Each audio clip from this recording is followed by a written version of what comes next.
말씀은 선한 사마리아인의 비유로 알려진 유명한 말씀입니다. 이 말씀은 25절부터 사실은 시작이 됩니다. 어떤 율법학자가 일어나서 예수님을 시험하기 위해서 예수님께 묻습니다. 선생님, 제가 무엇을 하여야 영생을 얻을 수 있습니까? 라는 질문입니다.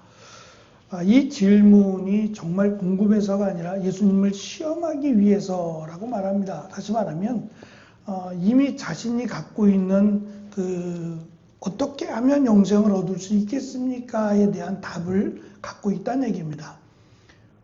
율법학자라고 하는 이 신분은 율법을 가르치는 사람입니다. 그렇다면 나름 자기는 정답을 갖고 있다고 생각했고 예수님은 틀린 답을 말할 것이다. 그래서 그 답을 통해서 예수님을 해코지할 수 있는, 예수님을 핍박하거나 또는 수치와 모욕을 줄 수 있다고 자신하는 그런 사람이었습니다. 그런데 놀랍게도 예수님은 어떻게 하면 영생을 얻을 수 있겠습니까? 라고 하는 굉장히 심각하고 중요한 질문 앞에서 바로 직선적으로 대답을 안 하십니다. 그가 시험하고자 라고 하는 예수님의 말씀을 듣기 위함이 아니라 예수님의 말씀을 빌미로 삼아서 예수님을 고발하거나 아니면 예수님의 하는 이 공생의 사역을 멈추게 하는 데 목적이 있었기 때문에 아마도 예수님은 직선적인 답, 나를 믿으라. 그러면 영생 구원을 얻으리라는 말씀을 안 하신다는 겁니다. 그리고 나서 예수님께서 최소한 율법학자라면, 율법을 가르치는 자라면 이 일을 행해야 된다라고 하는 내용으로 말씀을 돌려서 너도 이와 같이 하라는 말씀을 가르쳐 주셨습니다. 이렇게 해야 영생을 얻는다는 게 아닙니다. 그에게는 영생이라는 것보다 최소한 율법학자로서 가져야 될 마땅한 삶을 가르치셨지 어떻게 하면 영생을 얻겠습니까? 에 대한 답은 하지 않으십니다. 중요한 것은 이 선한 사마리아인의 비유에 등장하는 세 사람인데 이 세 사람, 정확하게는 네 사람이 되겠죠. 강도 만난 자, 그리고 종교 지도자가 있을 것이고 제사장이 나오고 레위인이 등장하고 마지막 사마리아인이 등장합니다. 예수님께서 이들을 등장시키신 이유가 이 율법학자의 질문, 그 이면에 적어도 율법학자 또는 율법을 가르치는 자, 율법을 받은 하나님의 백성이라면 당연히 이렇게 살아야 된다라고 하는 것을 가르치기 위함이라고 할 수 있을 겁니다. 먼저 시작은 어떠한 사람이 예루살렘에서 여리고로 내려가고 있었다라고 시작을 합니다. 예루살렘에서 여리고로 내려갔다라고 하는 이야기는 목적이 여리고가 될 수도 있고 또는 예루살렘이 자신의 일할 수 있는 일터가 되고 여리고가 집일 가능성도 있습니다. 두 가지 이유가 되겠죠. 여리고에 장사하기 위해서, 집은 예루살렘이고 여리고에 장사하기 위해서 왔든지 아니면 집이 여리고라서 예루살렘에서 장사를 하고 그리고 여리고에 왔든지. 그런데 지금 이어지는 내용이 제사장이나 레위인이나 다 길을 내려가다가 라고 설명을 하고 있어서 이 사람들이 지금 내려간다라고 하는 이 말은 시간적으로 볼 때는 이들이 자신의 맡은 일을 마치고 내려가는 것으로 지금 설명을 하고 있습니다. 그렇게 볼 때 지금 여리고로 내려가고 있다, 예루살렘에서 여리고로 내려가고 있는 이 사람도 여리고에 살고 있는 사람이고 또한 예루살렘에서의 볼일을 마치고 여리고로 다시 돌아오고 있는 중이라고 알 수 있습니다.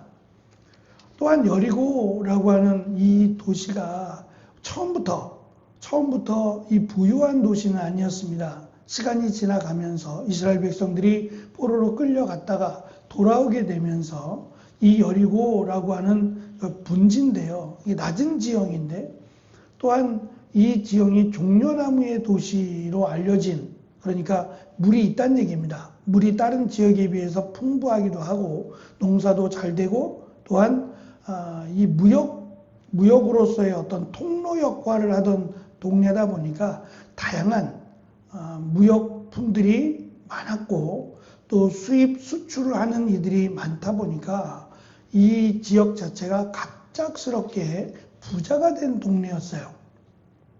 그래서 우리도 못 살던 시대에 어려웠던 시기에 이 수입품들이요, 뭐 미국산이든 일본산이든 이런 수입품들을 장사하는 분들이 상당히 돈을 많이 벌었다 그래요. 보따리 장사라 그러죠. 정식 수입이 아닌 보따리를 가지고 뭐 어떤 무역품들을 그렇게 크게 할 수 있는 그런 여건이 안 됐다 보니까 개인적으로 이게 보따리 장사라 그래서 물건을 가지고 와서 팔던, 그래서 아주 큰 수익을 내던 그런 때가 있었습니다. 이들도 그랬다는 겁니다. 이런 장사하는 사람들이 돈을 많이 벌어서 여리고라고 하는 지역은 부유한 사람들이 사는 곳으로 예수님 당시에는 알려졌습니다. 그가 여리고에 예루살렘에서 마치고 여리고로 왔다라고 했을 때는 여리고에 산다는 의미일 것이고, 여리고에 산다는 것은 그가 강도를 만날 만큼 부유한 사람이고 또는 무역을 할 만한 사람, 강도가 그냥 아무나 붙잡고 거반 죽게 만들 정도로, 자기를 못 알아볼 정도로, 혹시 걸리게 되면 자기도 그만한 대가를 치러야 되니까 알아보지 못할 정도로 거의 죽은 채라고 할 만큼 그렇게 어려움을 준 것은 하루 이틀 본 것이 아니라 지켜봤다는 얘기입니다. 적어도 그가 이 시간대에 어느 정도의 강도를 할 정도의 돈이 있고 또 내가 그만한 이익을 취할 수 있겠다라는 결론을 내리고 그가 강도짓을 했을 가능성이 매우 높습니다. 그렇다면 그도 역시 부자였다는 얘기고, 그가 강도를 만나서 자기의 모든 것을 잃어버릴 만큼, 강도가 노릴 만큼의 사람이었다라는 것을 알 수 있습니다. 여기서 주는 내용도 지금처럼 뭐 현금을 가지고 다니지 않아도 되는 뭐 카드라든지 아니면 그렇지 않아도 얼마든지 그 돈을 유용하게 쓸 수 있는 그런 시스템이 없다 보니까 어쩔 수 없이 현금을 지니고 다녀야 되는 그런 상황이었습니다. 예수님께서 부자에 대한 경고를 하시면서 부자가 되면 좋은 것 같고 또 부자가 되면 뭐 남부럽지 않게 세상에서 존경을 받고 살아갈 것 같지만 그 이면에는 부자로서의 생각지 못한 그런 좋지 않은 점들을 말씀하시면서 그 가운데 하나가 이 강도를 만나게 되고 또는 물질 때문에, 돈 때문에 목숨을 잃을 것이다 라고 하는 경고의 말씀도 주셨어요.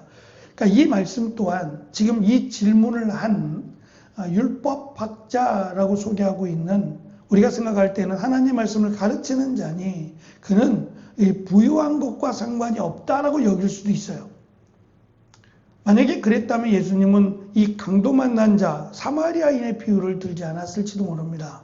적어도 이 강도 만난 자가 어쩌면 율법학자를 빗대어서 말씀을 또는 비유를 하셨다면 그 역시도 율법학자이긴 하지만 그것을 통해서 율법을 가르치고 율법을 통해서 불의한 이득을 취했을 가능성이 매우 높습니다. 그래서 예수님 당시에는 이 율법학자, 율법을 가르치는 사람들이 이 병자나 가난한 자도 있지만 예외적으로 병자이긴 한데 그 부모가 부자인 경우도 있어요. 예외적인 일이죠. 그러니까 병자란 얘기는 하나님의 어떤 죄를 지어서 하나님의 심판을 받았다라고 그들은 이해를 했는데, 아이러니하게도 그의 부모가 또는 그의 자녀가 부자인 경우가 있어요. 이런 경우는 해석하기 참 어렵죠.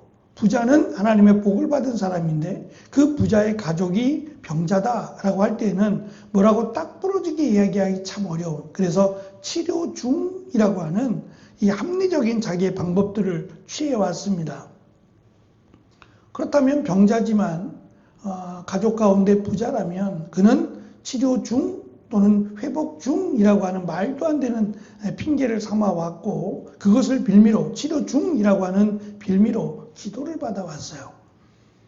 율법학자들로부터 정기적인 기도를 받아왔는데, 그 기도를 받고 그냥 기도만 받는 게 아니라 그에 합당한, 치료 중이니까 합당한 대가를 요구했어요. 그러니까 유명하다라고 할 때는 그에 상응하는 기도를 받고 그 비용을 받아왔단 말입니다.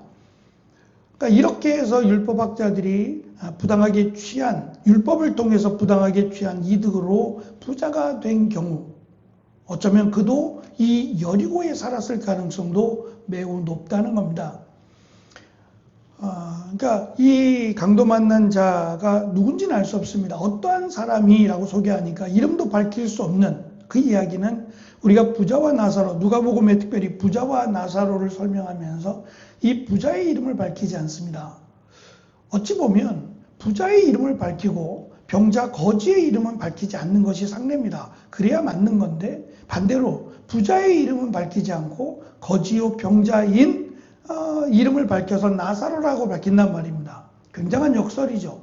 마찬가지로 이 어떠한 사람이라고 소개하고 있는 비유지만, 이 부자를 나사로라고 하는 실명이 아닐 수도 있는 그냥 평범한, 우리가 보통 김씨, 박씨 이렇게 하듯이 평범한 그냥 보편적인 이름입니다. 그렇게 할 수도 있거든요. 그러니까 보편적 이름으로 그냥 이름을 붙여서 부자가 라고 할 수 있는데, 어떠한 사람이라고 하면 굉장히 무시하는 겁니다. 부자인데 이름을 밝히지 않는다라고 할 때는 비유긴 하지만 굉장히 모욕적인 일, 이 부자가 수치스럽고 모욕적일 때 이름을 밝히지 않습니다. 그것이 유대인들의 보통적인 어떠한 그 모습이었는데, 예수님은 밝히지 않아. 이것도 이 부자가 거룩하다, 정결하다라고 하는 것과 거리가 멀다는 것을 우리에게 가르쳐 줍니다. 어쨌든 여기서 지금 강조하고자 하는 것은 뭐 한두 가지가 아니긴 하지만, 누가 강도 만난 자의 이웃이냐라고 할 때 이웃이라고 하는 이 부자와 관련된 이야기입니다. 부자의 이웃이라고 하면 당연히 지금 종교 지도자들인 제사장이나 레위인들이 이들과 결탁했고 부자와 친구였어요. 이웃이었단 말입니다. 그렇다면 이 부자가 어떤 부자인지는 알 수 없지만 부자라는 이름만으로 이 제사장 그리고 어떠한 레위인과 밀접한 관련이 있을 수 있다는 얘기입니다. 부자기 때문에 종교 지도자들과 자주 만났을 것이고 레위인들과도 자주 관계를 가졌을 거예요. 잔치에 초대했을 가능성도 매우 높고요. 근데 그가 부자였을 때에는 친구였고 이웃이었는데, 그가 강도를 만나고 거의 죽은 채가 되었을 때는 더 이상의 이웃이 되지 않는 겁니다. 종교 지도자는 그 역시도 일을 마치고 지금 여리고로 내려가고 있었고, 레위인도 그 일을 마치고 자기의 직무를 마치고 내려가고 있었다라고 설명하니까 그의 집들이 다 여리고에 있었다는 것을 강조합니다. 부자였다는 이야기고, 어찌 보면 이것이 이들만이 아니라 적지 않은 제사장, 레위인들이 이렇게 살았다라고 하는 부조리가 있었다는 것을 은근히 말씀합니다. 종교적 지도자, 제사장과 레위인은 강도 만나 죽어가는 이웃을 보고 길 반대편으로, 쉬운 성경이 이 부분을 참 번역을 잘했습니다. 길 반대편으로 피했다라고 강조합니다. 둘 다. 물론 율법을 핑계 삼았죠. 시체를 만지면 부정해진다는 율법을 핑계 삼았어요. 그런데 아직 죽지 않았어요. 죽지 않았기 때문에 일을 마쳤고, 일을 하러 간다라고 하면 문제가 되겠지만 일을 마쳤어요. 그러면 내일, 오늘 업무가 끝났고 그가 죽지 않았으니 그를 만진다고 한들 오늘 업무는 끝났어요. 그러면 내일 업무에는 지장이 없단 말입니다. 시간이 24시간, 12시간이 지나서 하루가 지나서 내일 업무를 보기 위해서 예루살렘으로 가기에는 전혀 문제가 없어요. 근데 그것을 핑계로 삼는 겁니다. 부정해진다라고 하는 율법을 핑계 삼았고, 레위인은 고난당한 자를 심판당한 자라고 단정하며 무관심을 정당화시켰습니다. 종교적 지식과 또 그에 합당한 신분은 있었지만 정작 그 안에 생명을 향한 긍휼이 없었습니다. 세 번째 등장하는 사마리아인은 그 당시에 유대인과는 적대적 원수 관계였습니다. 우리가 요한복음에서 사마리아 여인에 관해서 말씀하실 때도 마찬가지지만 그들이 그리심산에다가 성전을 세웠어요. 자기도 모세의 후손이라고 여겨왔고 하나님이 우리 율법을 더 철저하게 유대인들보다 더 철저하게 지킨다는 그것을 자부심으로 갖고 있었고 하나님도 우리의 하나님이라고 말을 했단 말입니다. 유대인들은 극도로 싫어했죠. 하나님은 우리만의 하나님이라고 생각해서 저들이 지은 성전을 허물어 버렸어요. 다른 것도 아니고 성전을 허물었으니 이거는 너 죽고 나 죽자가 되는 겁니다. 그래서 저들도 유대인 예루살렘 성전에다가 그들의 조상들의 뼈를 갈아서 돼지 피와 섞고 그 안에다가 뿌려버렸단 말입니다.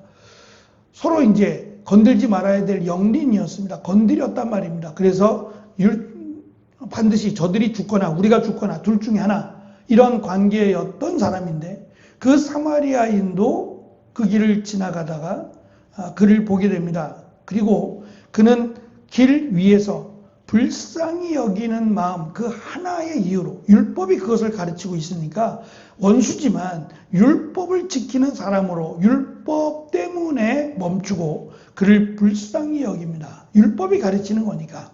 그리고 그의 상처를 싸매고 주막으로 데려가 돌보았으며 자신의 비용을 아낌없이 지불합니다.